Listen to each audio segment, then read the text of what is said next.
Shalom, bon Erev Shabbat, Ekev. La paracha de notre semaine, où Moshe Rabbeinu relate tout ce qui s'est passé dans le désert, les premières années, les dernières années, l'histoire du peuple, la sortie d'Égypte, le veau d'or. La paracha se termine par le fameux schéma. Alors vous allez me dire, le schéma, on a parlé la semaine dernière, oui.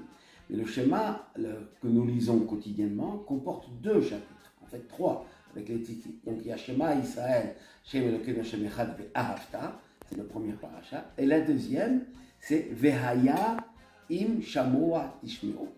Et ce sera quand vous écouterez mes enseignements, mes mitzvot, etc., etc. Et ça se termine par les mots Urtavtam al mezuzot betecha uvish arecha. Et tu les écriras sur des mezuzot, littéralement sur des poteaux de tes maisons et de tes portes. Et en fait, il s'agit de la mitzvah de mezuzah, que nous connaissons tous, qui est écrite sur un parchemin par un sofer, dans des règles précises, très importantes, qui sont posées, encore une fois, sur le poteau de l'entrée de chaque pièce de la maison. Il y a d'alachot, des lois, comment le faire, etc. Et tu les écriras parlant des deux parachiotes, donc ces deux paragraphes, Shema et Vehaya im Shamoa. Donc, c'est une mitzvah positive de la Torah. Une mitzvah exceptionnelle.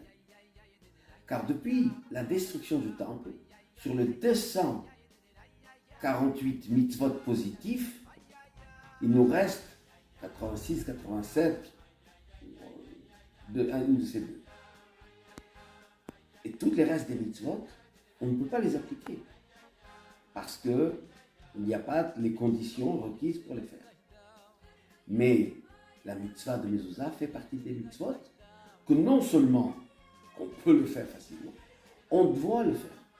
Tout d'abord, parce que c'est une mitzvah divine, une ordonnance d'Hachem, que chaque personne qui a une maison, Dieu merci, tout le monde a une maison, achetée ou louée, doit avoir une mezuzah à chaque linteau droit de la porte.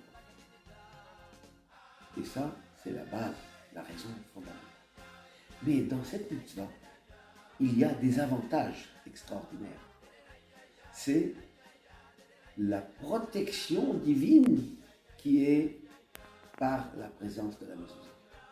Sur la mezuzah, à l'intérieur, il y a le parchemin, les textes que nous avons cités, et à l'extérieur, il y a trois lettres, Shin, Dal et Yud, qui est un des 7 noms de Dieu, mais qui veut dire aussi, en hébreu, l'abréviation de 3 mots, Shomer Daltot Israël, le gardien des portes d'Israël. À chacun de Baruch Dieu devient le gardien de nos maisons. Bien sûr, il faut faire les assurances, il faut faire les sécurités, mais l'assurance principale, la protection divine de nos maisons passe par la mezuzah.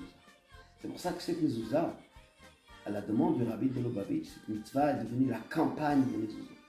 De faire de sorte que chacun doit s'assurer d'abord d'avoir une mezuzah à toutes ses portes.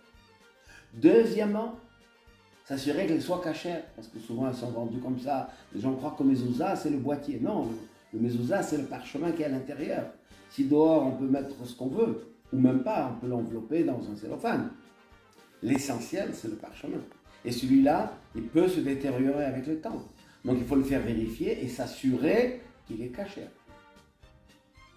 Et finalement, la mezuzah apporte toutes les bénédictions divines, la protection collective et individuelle, familiale. C'est pour cela que cette campagne fait que chacun doit en parler à ses amis, à ses connaissances. Vérifions les mezuzot, ajoutons les mezuzot sur les portes qui ne l'ont pas. Et Dieu nous protégera, apportera sa bénédiction, sa bracha, que Dieu nous donne dans tout ce qu'on a besoin pour la santé, la parnassa, le shalom dans le foyer, le bien-être des enfants, tout cela, Dieu nous l'accorde et nous le donne avec simcha. Shabbat, shalom ou mevorach.